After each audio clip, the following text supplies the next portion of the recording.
Объем сделок Ингушетии по лизингу как фактор экономического роста и развития аграрного сектора. О высоких показателях региона говорили на совещании в Магасе. Примерно прикидываем вообще, сколько мы дней будем его лезть, каким составом, какая тактика. То есть можно немножко обработать, снизу походить. Шаг за шагом ближе к вершине. Лучшие альпинисты страны продолжают восхождение на Ингушские горы.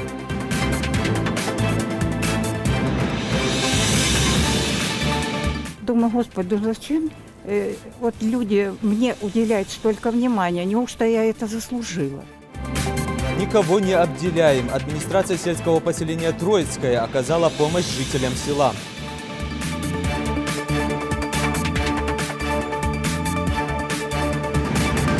Каждый день 20-минутный бег, где-то до 4 километров в хорошем темпе. Потом идет хорошая разминка и бой с тенью. Завоевать чемпионский пояс недостаточно, его нужно еще и защищать. Мусор Евлоев готовится к очередному бою.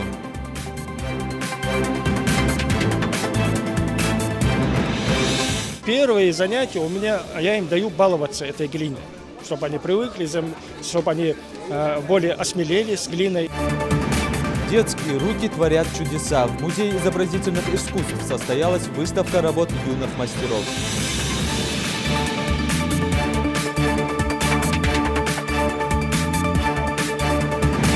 На канале Ингушетия Новости 24. Добрый вечер. Объем поставок техники в Ингушетию по лизинговым сделкам в 2017 году составил около 1 миллиарда рублей, из которых в 2018 году уже погашено более 50%. Об этом сообщил заместитель председателя правительства Ингушетии Магомед Гогиев на рабочем совещании с главой республики Юнусбеком Евкуровым.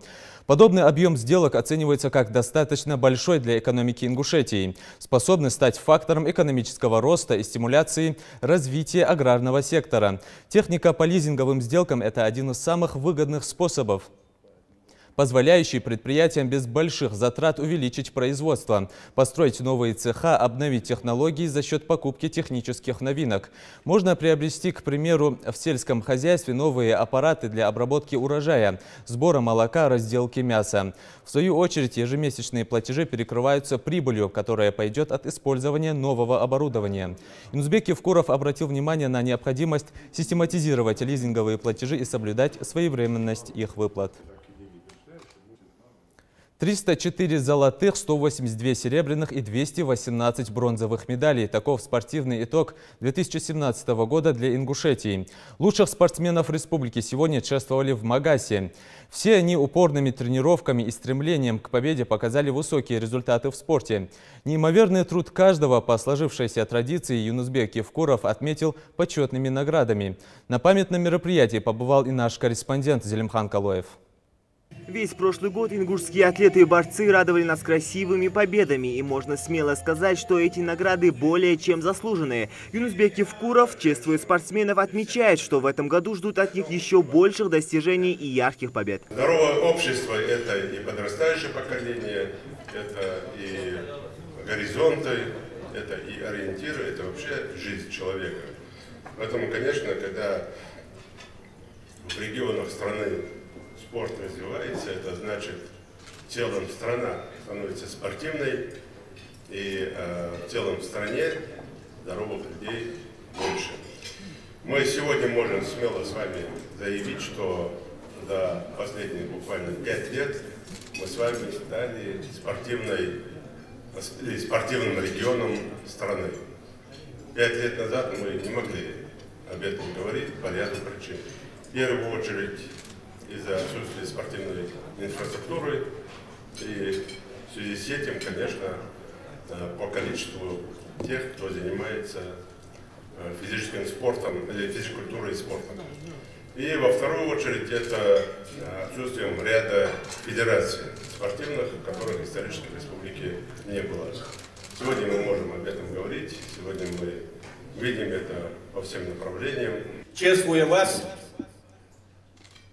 в столице Республики Ингушетия, в городе Магасе, мы уверены, что мы идем в правильном направлении. Вы славите свою республику, свою семью, свою большую родину Российскую Федерацию. Пополнили ингушскую копилку спортивных достижений новыми медалями Адам Балаев, победитель первенства России по тяжелой атлетике, Ахмед Батажев, бронзовый призер первенства Европы по греко-римской борьбе среди юношей, Магомед Зейтов, покоривший самую высокую точку мира Эверест. И не только. Среди самых юных спортсменов, получивших грамоту из рук главы Ингушетии, и 14-летний Магомед Тагир Ханиев, который уже добился немалых высот и ставит перед собой новые цели. Сперва готовился к чемпионату России. В России проходил в городе Майкоп. Я там занял первое место и поехал на первенство Европы. До Европы мы готовились. И у нас Европа проходила в Сербии, город Белград. За прошедшие 12 месяцев Ингушетия не раз праздновала громкие победы на спортивном помосте. Мусор Евлоев, завоевавший пояс чемпиона на турнире «Битва в горах», боксер Иса Чиниев, ставший чемпионом мира среди молодежи по версии IBF, Хамзат Далгиев, Мухаммад Евлоев, Бекхан Аздоев, и это не весь список. Перечислять можно долго. Чествуют сегодня не только ингушских спортсменов, но и российских. Среди них и Анастасия Максимова, чемпионка Олимпийских игр в Рио по художественной гимнастике.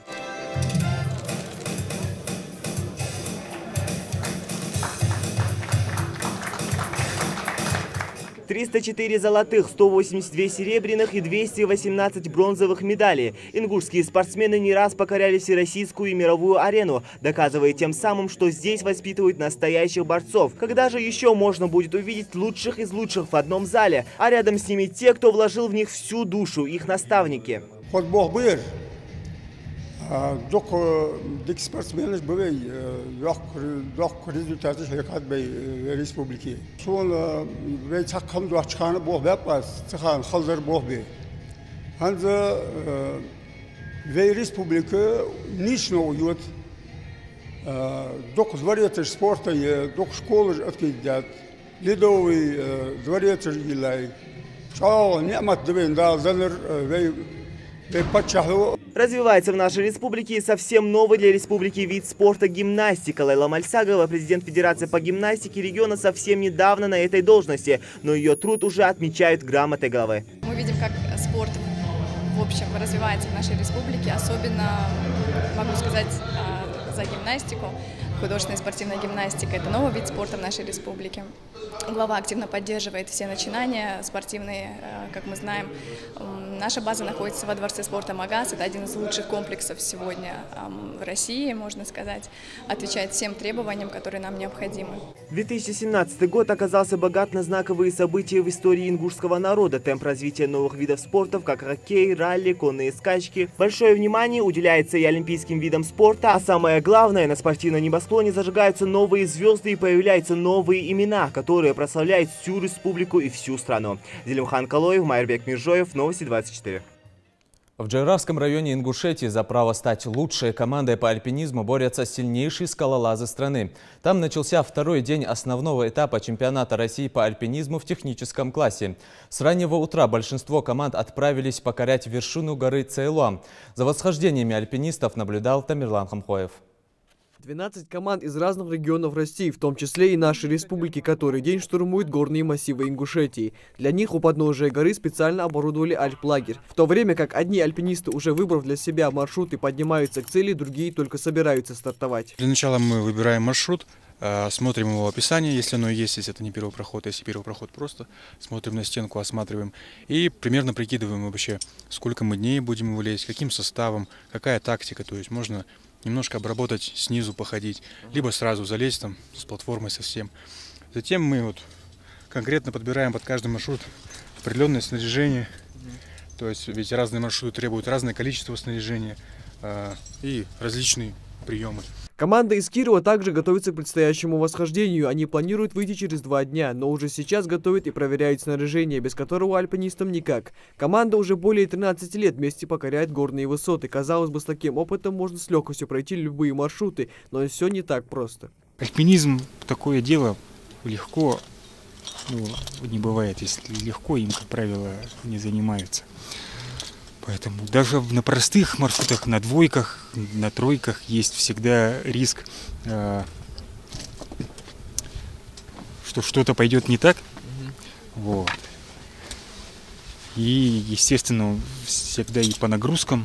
По результатам предыдущего этапа под названием «Школа» команды методом жеребьевки выбрали для себя маршруты разных категорий сложности. Их здесь 17, 5 из которых первопроходы. Главная цель – показать лучшее время. Судьи внимательно наблюдают за участниками в бинокль, следят, чтобы не было отклонений от маршрута. За нарушение начисляются штрафные минуты. Здесь также фиксируют время прохождения маршрута от старта и до финиша. Эта стена чем хороша?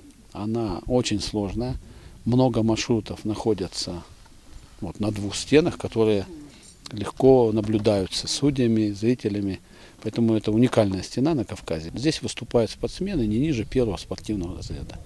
Много мастеров спорта, кандидатов в мастера спорта. Это высокая квалификация.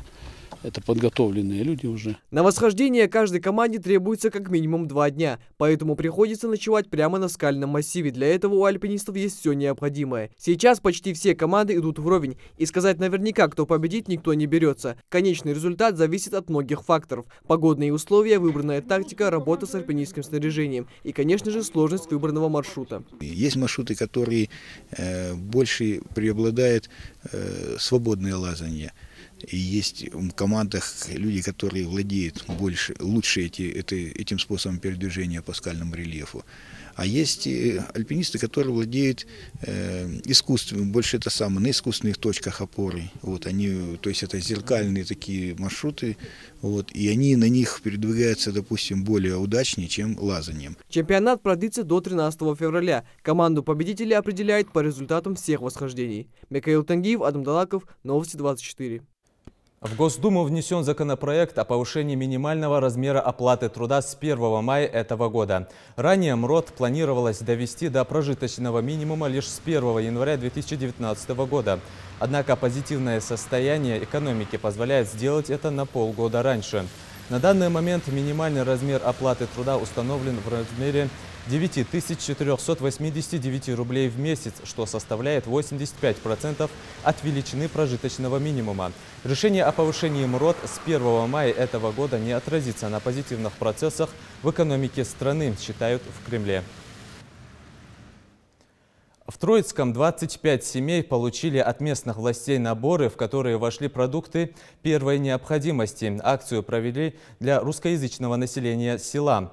Это семьи, которые относятся к категории малоимущих. Все подробности у Светланы Томовой. Лидия Статейкина родилась и выросла в Ингушетии. 35 лет она посвятила преподаванию в начальных классах. Одиноким старикам всегда приятно внимание со стороны властей, а гостям с подарками рада вдвойне. Я к такому визиту я и рада, и в то же время думаю, Господи, зачем люди мне уделяют столько внимания? Неужто я это заслужила? Спасибо большое за ваш визит, за ваше внимание. Мука, сахар, лук и курятина. Такой продуктовый набор местные власти предусмотрели для русскоязычных семей Троицкого. Алена Колесникова воспитывает 4 детей, работает в школе техничкой, и сегодняшняя продуктовая помощь для малоимущей семьи очень кстати. Так, всегда, когда придешь, обратишься, всегда готовы помочь тебе. Ну и сейчас мне в данный момент очень приятно получить помощь. Спасибо большое. Здоровья всем, счастья, удачи, всего самого наилучшего. Потому что нам аванс еще не получили, мы, конечно, большая помощь. Павел Горохов недавно перенес операцию на глаза. Отмечает, что их семье всегда уделяет внимание. Любой возникший вопрос местные власти стараются решить в кратчайшие сроки. Спасибо, что нас вспомнили, не забывают. Как-никак мы здесь старожилы, уже меня 62 скоро будет. Я здесь родился, так что и некуда ехать. 2018 объявленный президентом России Владимиром Путиным годом добровольчества. Еще один повод уделить внимание тем, кто в этом нуждается. В местной администрации такую инициативу по мере возможности планируют поддерживать как можно чаще.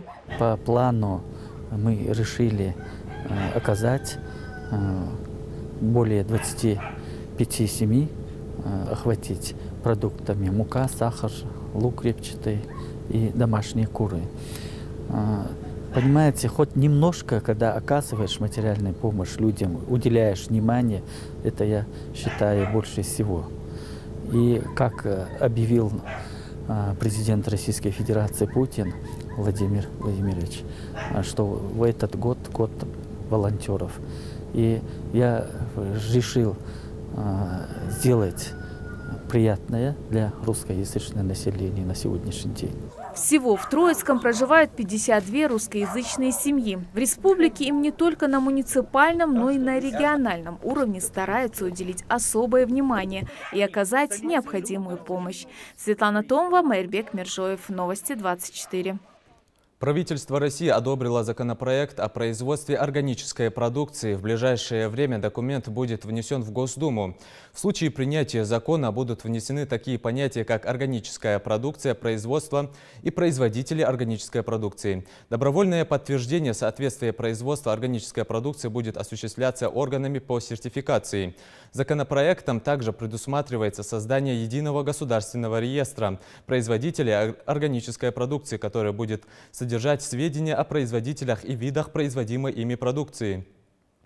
В результате принятия закона будут созданы правовые условия для развития органического сельского хозяйства в России. Напомню, что основные принципы выращивания органической продукции – это замена искусственных удобрений растительными и животными отходами, а в животноводстве – это отказ от промышленного выращивания животных в закрытых помещениях. Первый съезд региональной общественной организации ветеранов боевых действий состоялся в администрации Назрани. На встрече обсудили направление работы на этот год. Несмотря на то, что организация только начинает свою деятельность, она уже насчитывает около 100 участников. Репортаж Залины Магушковой. Несколько недель назад они уже встречались в этом зале. Тогда прошла учредительная конференция по созданию организации ветеранов боевых действий. Определили устав и избрали председателя. Им стал Беслан Илиев, он же один из инициаторов создания общественной организации. Я хочу, чтобы она стала именно народной организацией. Вот как я говорил, чтобы каждый человек был наравне с другими, равноправный, чтобы один к другому обращался на равных. А вот как председатель, да, он может в любое время меня найти, подойти и спросить о любом вопросе, и ровно разрешить, да. Для самой организации это исторический момент, первый съезд. Главная цель – объединение всех ветеранов боевых действий. В Ингушетии их насчитывается около 11 тысяч, но участниками стали пока лишь около 100 ветеранов. Вступить в организацию можно, предоставив данные ветеранского билета, которые обязательно проверят на подлинность. Также участники организации будут тесно взаимодействовать между собой, рассматривать все возникающие вопросы. В основном они касаются льгот и пенсий. Пенсию уже ветеран Туз где-то 1500 рублей от Туз. Приказ, приказ вот да. Я же вопросы, после нашего совещания идем, Иса запишет вопрос, я хотел намерить. А вопрос их, пенсионный фонд, это можно выяснить. Именно как он добавляется, когда добавляется, Кроме того, организация направит свою деятельность на патриотическое воспитание молодежи. Участники планируют проводить встречи со студентами и школьниками, а также контролировать молодых людей на службе в армии. Ветеранам боевых действий, которые хотят работать, но не имеют такой возможности, тоже будут помогать с трудоустройством. Предприятие создать не можем. Объекты, новые объекты, газопровод или новую юниту, хочу план или тон яся, потому что и мы просто создаем рабочие места для наших членов. И эти люди в организацию ничего не должны вносить деньги. Участники наметили задачи на текущий год. Ингушские общественники в своей деятельности будут использовать опыт организации ветеранов боевых действий в других регионах России. Юридически организацию официально зарегистрируют только через 3 месяца. До этого времени планируется открыть свой офис. Подобные съезды ветераны решили проводить раз, а в случае необходимости и дважды в год. Залина Магушкова, Ахмед Горбаков, Новости 24. Компания «Роснефть» станет спонсором ингушского футбольного клуба «Ангушт». Сотрудничество начнется в феврале этого года. Финансирование футбольного клуба будет осуществляться в течение 5 лет.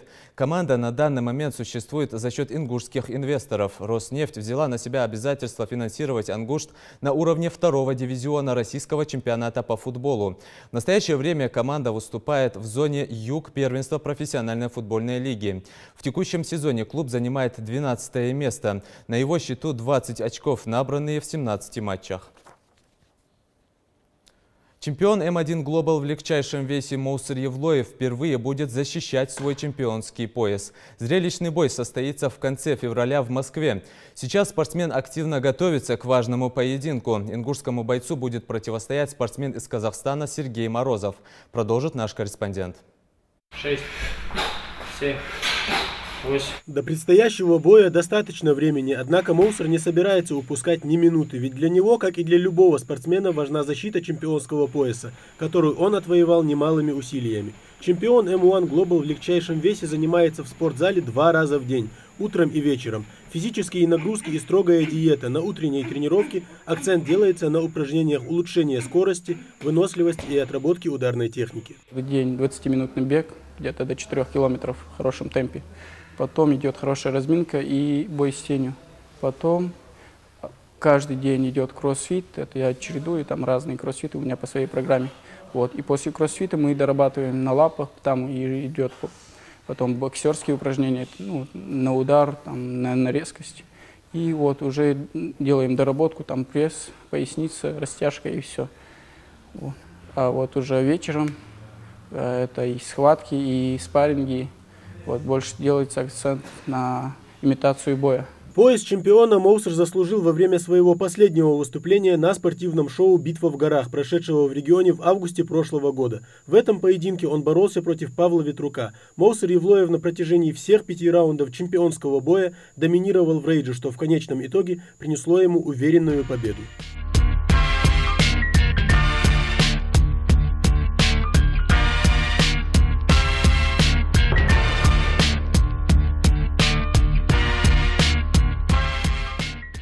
Защищать титул чемпиона Моусеру Евлоеву предстоит впервые. Бой состоится в феврале на турнире M1 Challenge в Москве. Ингушскому файтеру будет противостоять довольно сильный, по мнению экспертов, боец из Казахстана Сергей Морозов. По мнению тренера чемпиона, его подопечный обладает прекрасными бойцовскими навыками. К сильным качествам Моусера также можно отнести стойку. Кроме того, уже 1,5 года спортсмен совместно с тренером работает над улучшением ударной техники. Первый этап подготовки прошел в Таиланде. Он примерно месяц там провел. Хорошая подготовка у него была. Приехал, и мы сразу же начали здесь подготавливаться. Есть и школа бокса, есть школа борьбы, грэпплинг. Также функционалку подключаем. В каждом деле важна поддержка. Моусеру ее оказывает старший брат Селем, мастер спорта по боксу. На протяжении нескольких месяцев братья тренируются по одной программе, что позволяет спортсменам достичь поставленных целей. Жду только победы. Я вижу, как Моусер тренируется усердно, как обычно, и он готов на все 100%. Ингушская публика надеется, что закаленный в боях Моусер Евлоев будет бороться в своей лучшей форме. Спортивное шоу пройдет в московском комплексе «Олимпийский» 22 февраля. Тамерлан Хамхоев, Залина Магушкова, Исмаил Гатагажев. Новости 24. В регионах страны создается Всероссийское физкультурно-спортивное общество «Трудовые резервы». Эту инициативу взял на себя Фонд поддержки и развития физической культуры и спорта. Однако для госрегистрации общества как всероссийского объединения необходимо создание местных и региональных отделений. Как заявляют в Компромсвязи Ингушетии, для создания подобного общества в нашей республике необходимо определить территориальную сферу деятельности отделения, определить состав учредителей и работников предприятия, которые будут вести физкультурно-спортивную деятельность. Эту работу еще предстоит провести. Мудрость, верность, хозяйственность, готовность стать на защиту не только семьи, но и родины. Все эти качества ингушских женщин легли в основу целого сборника рассказов под названием «Су». Автор Лейла Тамасханова вложила в произведение все свое мастерство. Книга написана на ингушском языке, что придает ей еще большую ценность. Одной из первых с новой книгой ознакомилась Ирина Тичуева.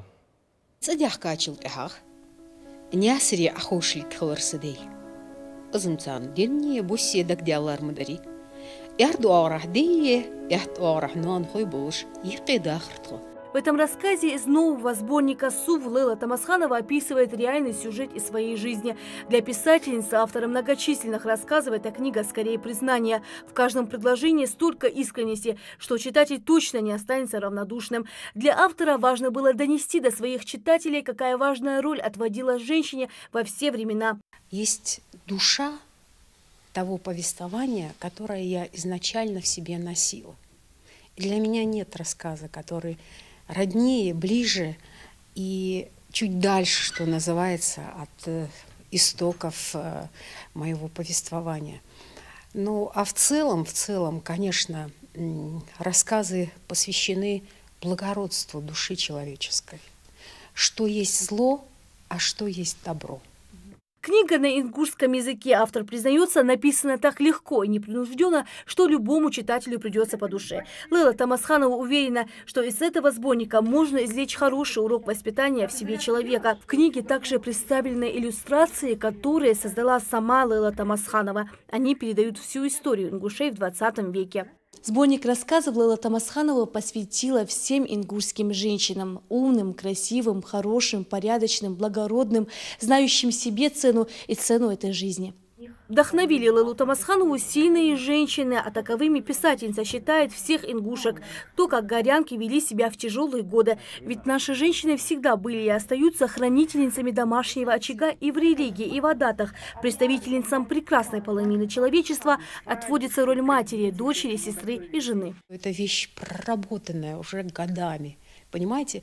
И вот когда есть реальная основа вашему повествованию, вы пишете это настолько правдиво, настолько искренне, и настолько это легко воспринимается читателем, что и вам доставляет удовольствие. Поэтому я очень люблю копаться в памяти, находить вот эти вещи.